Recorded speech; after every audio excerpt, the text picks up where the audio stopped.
bonjour et bienvenue à cette célébration du 31 janvier. Aujourd'hui, c'est la fête de Saint Jean Bosco, un grand ami et éducateur des jeunes dont je vous parlerai au moment de l'homélie. Nous nous levons et nous disons ensemble l'antienne d'ouverture. Laissez les enfants venir à moi, dit le Seigneur, ne les empêchez pas, car le royaume de Dieu est à ceux qui le ressemblent. Au nom du Père et du Fils et du Saint-Esprit. Amen. La grâce de Jésus notre Seigneur, l'amour de Dieu le Père, la communion de l'Esprit Saint soit toujours avec vous. Conscients de nos limites et de nos faiblesses au début de cette célébration, tournons-nous vers le Seigneur et implorons sa miséricorde. Seigneur Jésus, tu nous invites à avoir un cœur d'enfant.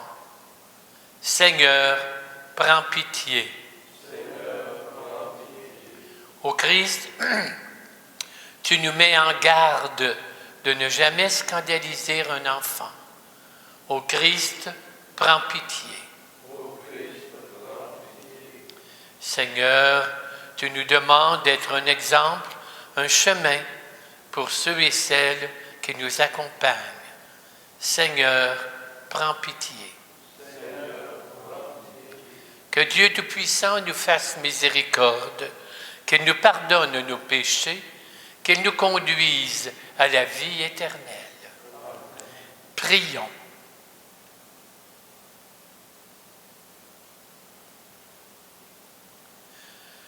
Seigneur Dieu, tu as suscité le prêtre Saint Jean Bosco comme un père et un maître pour la jeunesse. Accorde-nous de brûler du même feu de charité afin de pouvoir attirer les âmes à toi et ne servir que toi seul. Nous te le demandons par Jésus-Christ, ton Fils, notre Seigneur et notre Dieu, qui règne avec toi dans la communion de l'Esprit pour les siècles des siècles. Amen.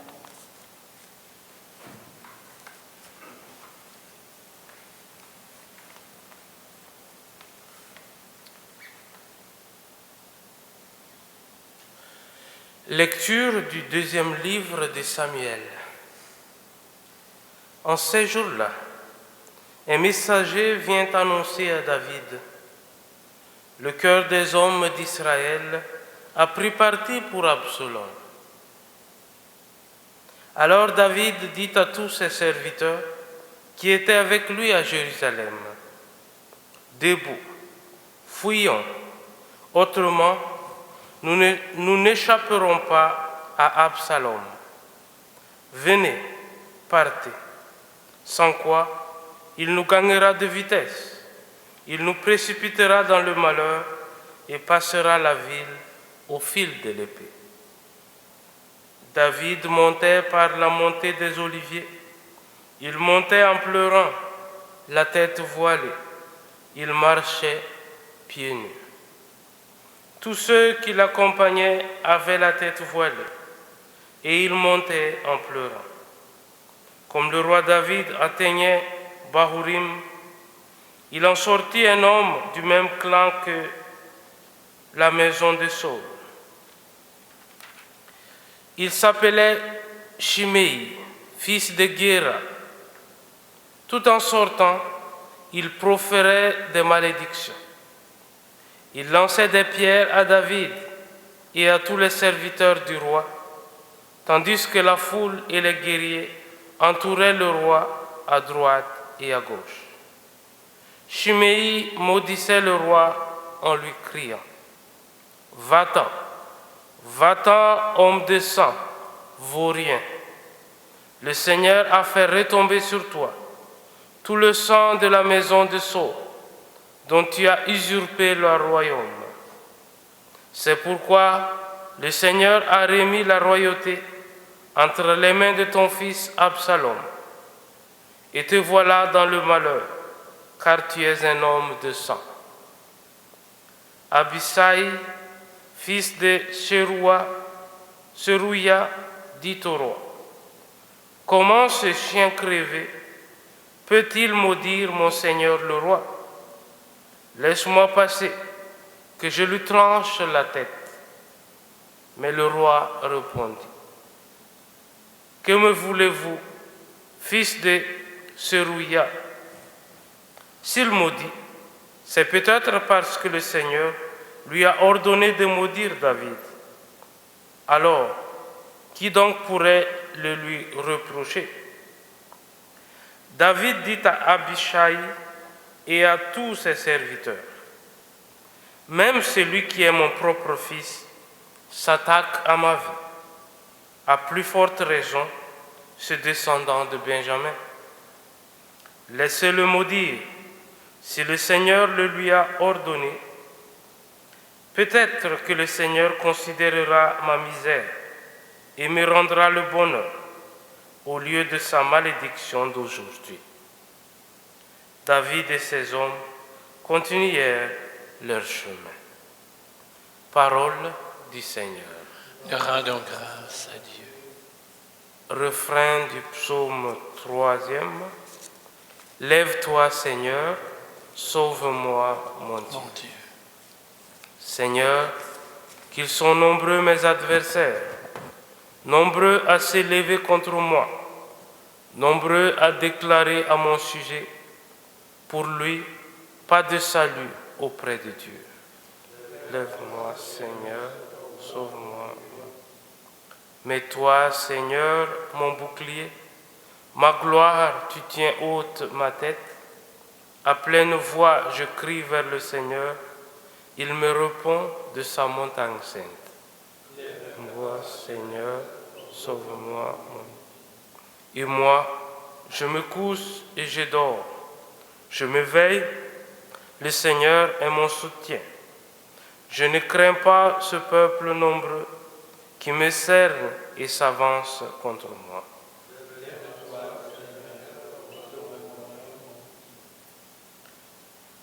Alléluia, Alléluia. Un grand prophète s'est levé parmi nous. Dieu a visité son peuple. Alléluia.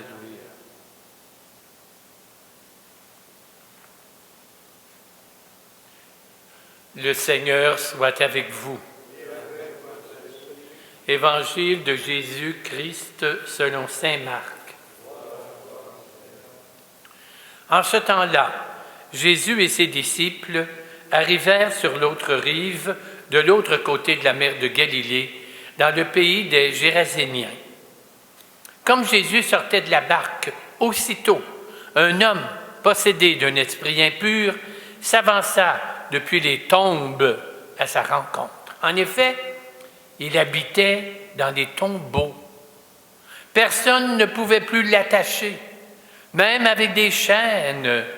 En effet, on l'avait souvent attaché avec des fers aux pieds et des chaînes, mais il avait rompu les chaînes, brisé les fers, et personne ne pouvait le maîtriser. Sans arrêt, nuit et jour, il était parmi les tombeaux, sur les collines, à crier, à se blesser avec des pierres. Voyant Jésus de loin, le possédé accourut, se prosterna devant lui et cria d'une voix forte, « Que me veux-tu, Jésus, Fils du Dieu très haut? Je t'adjure par Dieu, ne me tourmente pas. » Jésus lui disait en effet, « Esprit impur, sors de cet homme. » Et Jésus lui demandait, « Quel est ton nom? » L'homme répondit, « Mon nom est Légion, car nous sommes beaucoup. » Et il suppliait Jésus avec insistance de ne pas les chasser en dehors du pays.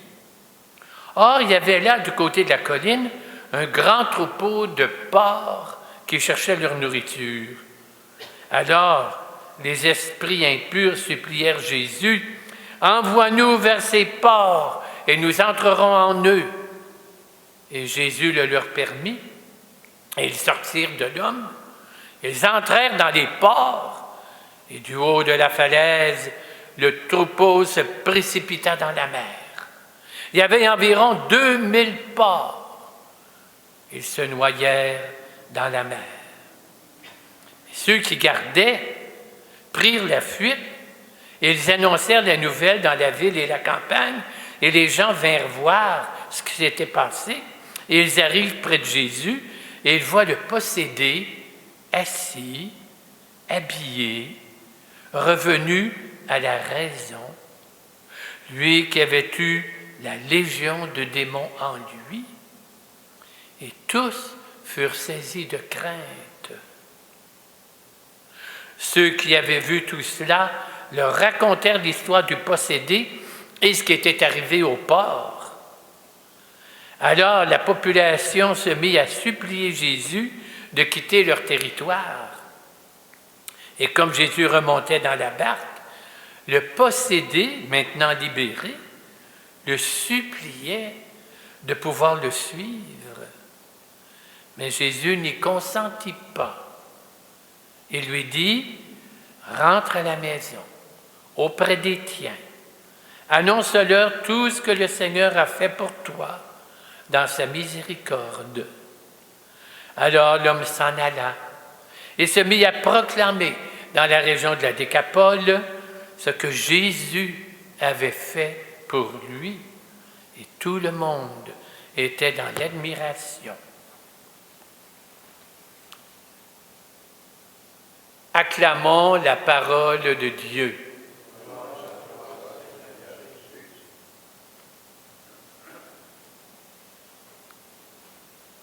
Aujourd'hui, mes amis, donc nous fêtons Saint Jean Bosco, une grande figure. J'essaie de vous résumer le plus brièvement possible sa vie. Il est né le 16 août 1815 dans un petit hameau du Piémont. Ses parents étaient de pauvres habitants et sa mère, sa maman, devint veuve avec 3 enfants en 1817. Par son caractère, ses qualités, il avait une grande influence sur les autres. Puis il savait déjà, très jeune, rassembler les enfants. Il savait comment les prendre, les divertir, les amuser et en même temps les faire prier. Là, ensuite, il voulait devenir prêtre, mais il était pauvre. Alors, c'est un petit peu tout le monde dans le village qui s'est organisé pour l'envoyer au séminaire. Et je pense que M. le maire y a acheté une soutane, le curé y a acheté des souliers, une bonne madame y a acheté un chapeau. En tout cas, il l'a habillé pour l'envoyer au séminaire. Et pendant ses études, il gagnait sa vie. Elle fait différents métiers, palefrenier, menuisier, dépendant où il logeait. Ça jouait dans son parcours parce qu'en apprenant toutes sortes de métiers, forgeron, palefrenier, menuisier, ça le préparait à former des jeunes plus tard à différents métiers. Ordonné prêtre en 1841, il s'est consacré aux jeunes pauvres des quartiers populaires de Turin. Tous les dimanches, il réunissait les jeunes pour les instruire et en même temps les divertir. Il savait comment les prendre. Hein? Et puis, peu à peu, il a su comment prendre des jeunes qui étaient souvent farouches, agressifs, ne comprenaient pas pourquoi ce prêtre-là voulait s'occuper d'eux. Certains citoyens le soupçonnaient de ramasser des petits voyous pour faire du trouble. En tout cas, même l'évêque n'était pas trop sûr. Alors, ça a été difficile. Il était tellement hors norme qu'on se demandait où est-ce qu'il s'en allait. Mais là, ça a changé. À un moment donné, il y a eu une épidémie de choléra. Et les jeunes de Don Bosco ont été ceux qui ont été les plus dévoués pour s'occuper des malades. À un moment donné, plus tard, il a organisé ce qu'on appelait à l'époque un oratoire, qui était une espèce d'école secondaire où il donnait des cours, puis il formait les jeunes, et sur le plan professionnel et sur le plan humain. Donc, Jean Bosco a compris quelque chose. Pour les jeunes, il faut leur donner 4 choses. Il faut leur donner de l'amour, de la confiance, de l'estime de soi et quatrièmement, des outils pour réussir sa vie sur le plan professionnel et pouvoir gagner honnêtement son pain quotidien. Il a voulu fonder une communauté, mais à l'époque, c'était dans une Italie très anticléricale. Et puis, c'est un homme politique, premier ministre du Royaume d'Italie, Urbano Rattazzi, qui lui a trouvé un petit truc, mais il dit « appelle pas ça une congrégation. Appelle ça une association de citoyens qui a pour objectif l'intérêt de la société. » Alors, c'est tellement vague que personne ne pouvait s'opposer au projet de Don Bosco.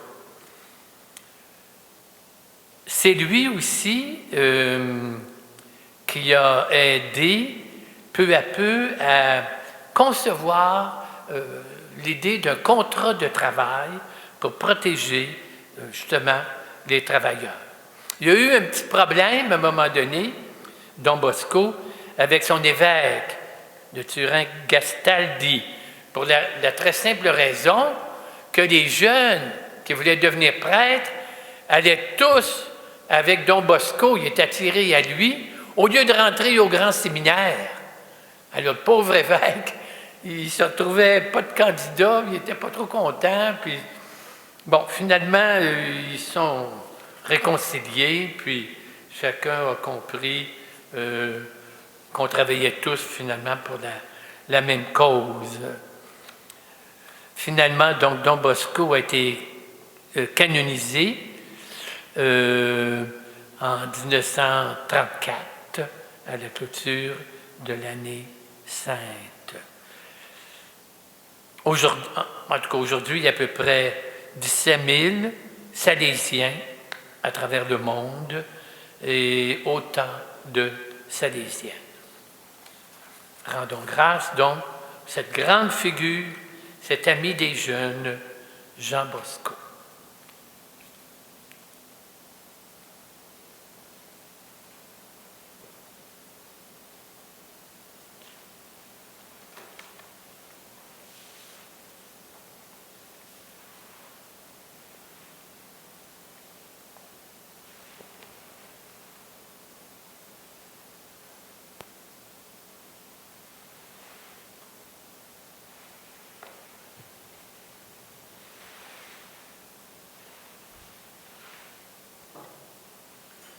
Tu es béni, Dieu de l'univers, toi qui nous donnes ce pain, fruit de la terre et de notre travail. Nous te le présentons, il deviendra le pain de la vie.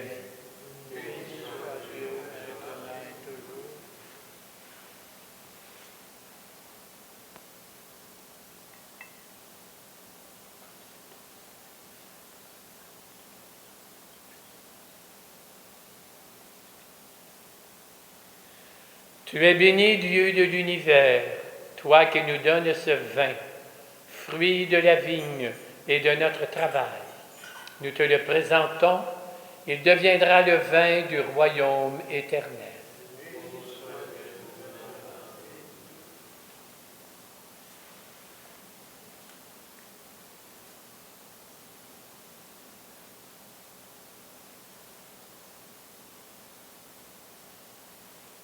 Prions ensemble au moment d'offrir le sacrifice de toute l'Église.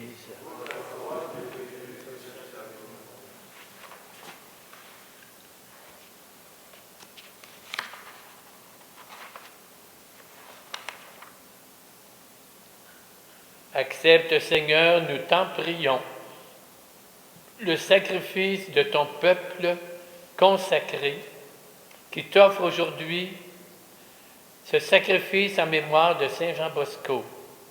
Fais qu'en ayant participé à ce mystère, nous devenions des témoins de ta charité.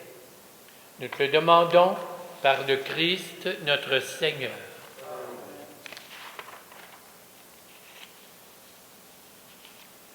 Le Seigneur soit avec vous. Élevons notre cœur pour le témoignage de Jean Bosco, le travail de ses fils et de ses filles à travers le monde. Rendons grâce au Seigneur notre Dieu.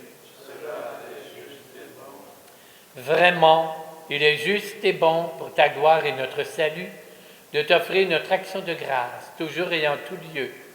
À toi, Père très saint, Dieu éternel et tout-puissant. Nous célébrons les prévenants de ton amour pour tant d'hommes et de femmes parvenus à la sainteté en se donnant au Christ à cause du royaume des cieux. Par ce mystère d'alliance, tu veux que notre condition humaine retrouve sa splendeur première et que, dès ici-bas, nous ayons un avant-goût des biens que tu nous donneras dans le monde à venir. C'est pourquoi, avec les anges et tous les saints, nous proclamons ta gloire en disant d'une même voix, Saint, Saint, Saint, le Seigneur, Dieu de l'univers.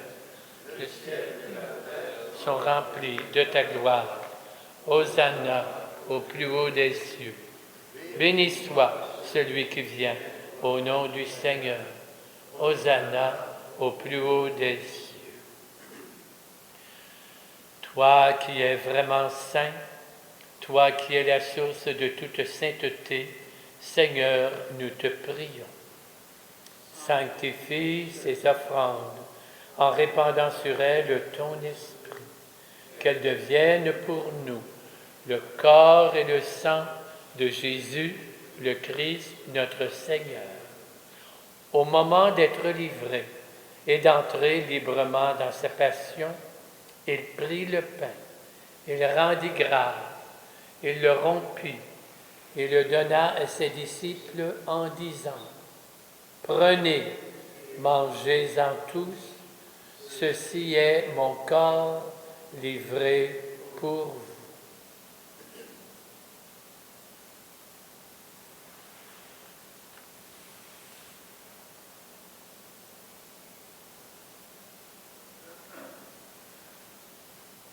De même, à la fin du repas, il prit la coupe. De nouveau, il rendit grâce et la donna à ses disciples en disant, « Prenez et buvez-en tous, car ceci est la coupe de mon sang, le sang de l'alliance nouvelle et éternelle, qui sera versé pour vous et pour la multitude en rémission des péchés. Vous ferez cela en mémoire de moi. »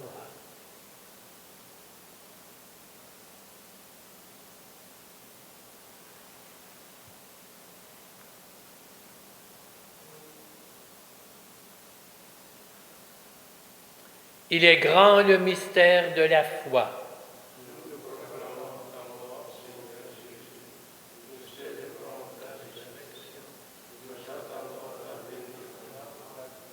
Père, faisant ainsi mémoire de la mort et de la résurrection de ton Fils, nous t'offrons le pain de la vie, la coupe du salut.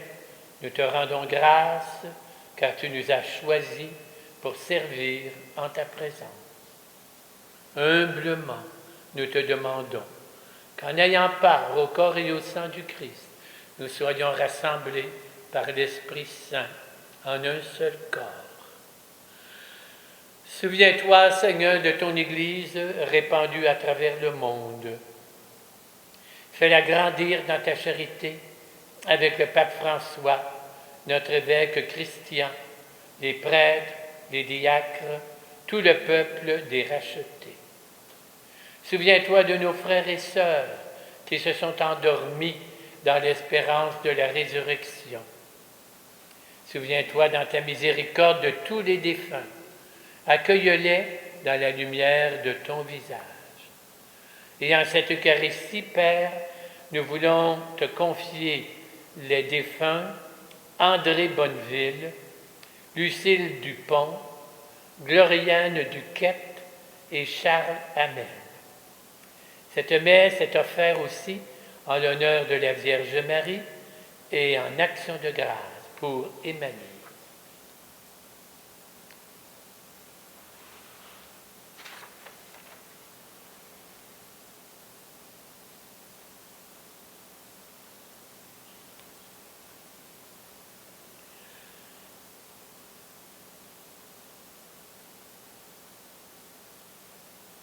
Accueille-les tous, Seigneur, dans ton royaume, par le Christ notre Seigneur, par qui tu donnes au monde toute grâce et tout bien.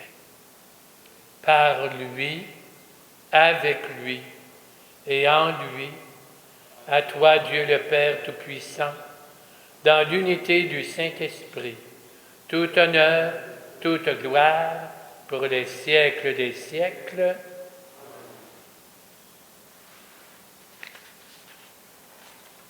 Unissons-nous maintenant à nos frères et sœurs du monde entier. Portons surtout dans notre prière les jeunes désemparés, pour qu'ils trouvent sur leur chemin des adultes qui les aiment et les accompagnent. De même cœur, nous prions en disant ensemble « Notre Père qui es aux cieux, que ton nom soit sanctifié, que ton règne vienne, que ta volonté soit faite sur la terre comme au ciel. Donne-nous aujourd'hui notre pain de ce jour. Pardonne-nous nos offenses, comme nous pardonnons aussi à ceux qui nous ont offensés. Et ne nous laisse pas entrer en tentation, mais délivre-nous du mal. Délivre-nous de tout mal, Seigneur. Donne la paix à notre temps. Soutenus par ta miséricorde, nous serons libérés de tout péché. Nous qui attendons que se réalise cette bienheureuse espérance, l'avènement de Jésus-Christ, notre Sauveur.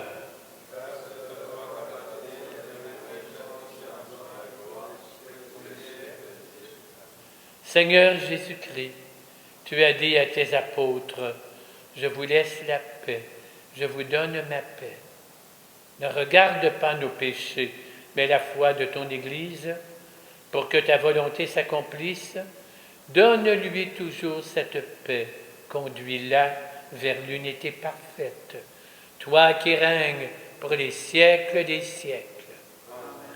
Que cette paix du Christ soit toujours avec vous.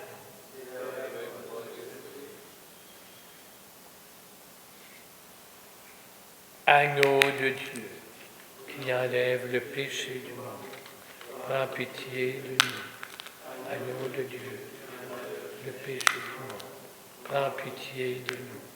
Agneau de Dieu, qui enlève le péché du monde, donne-nous la paix.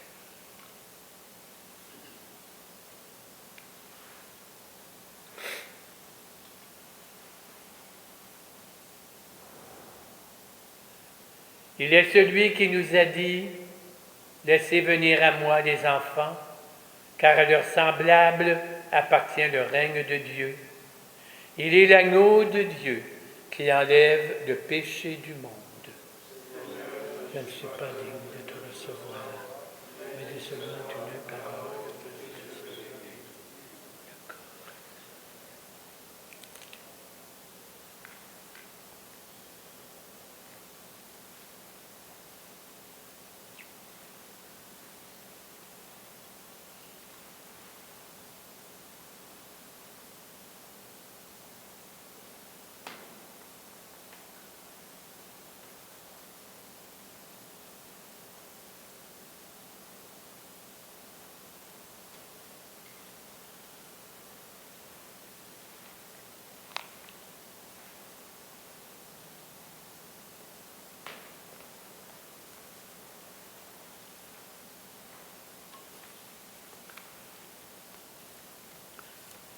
Pour vous tous qui êtes retenus à la maison et ne pouvez participer à cette Eucharistie, vous êtes invités maintenant à vous unir à cette célébration par une communion spirituelle.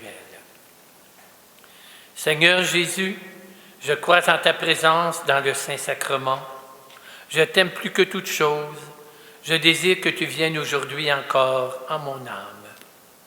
Comme bien d'autres chrétiens dans le monde, je ne peux te recevoir sacramentellement dans mon cœur aujourd'hui.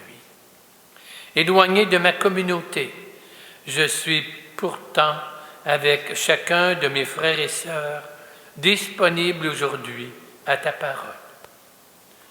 Je sais que tu es là, véritablement présent, à l'écoute de la clameur du monde.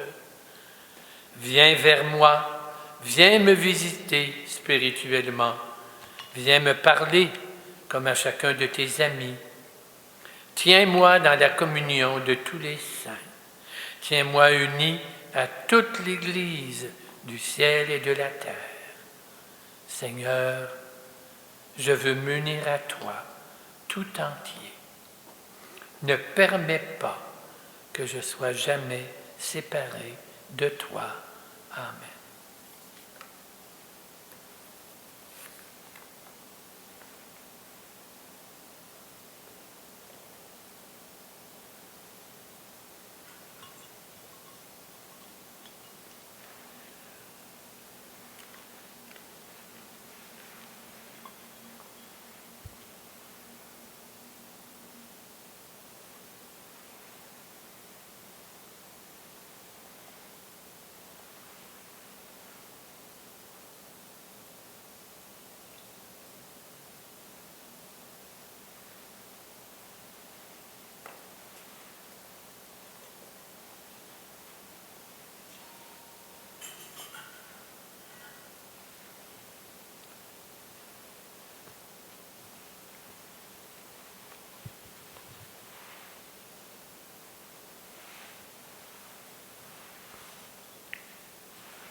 Prions le Seigneur.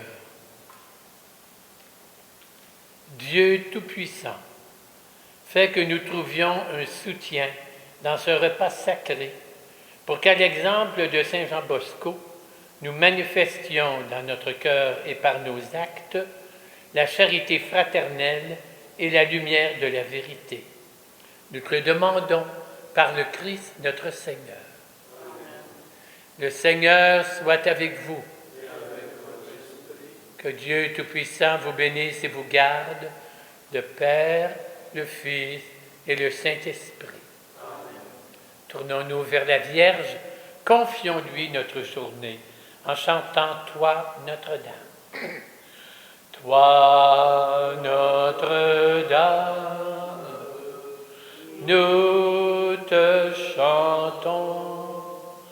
Toi, notre Mère, nous te prions. Bonne journée, allons dans la paix du Christ.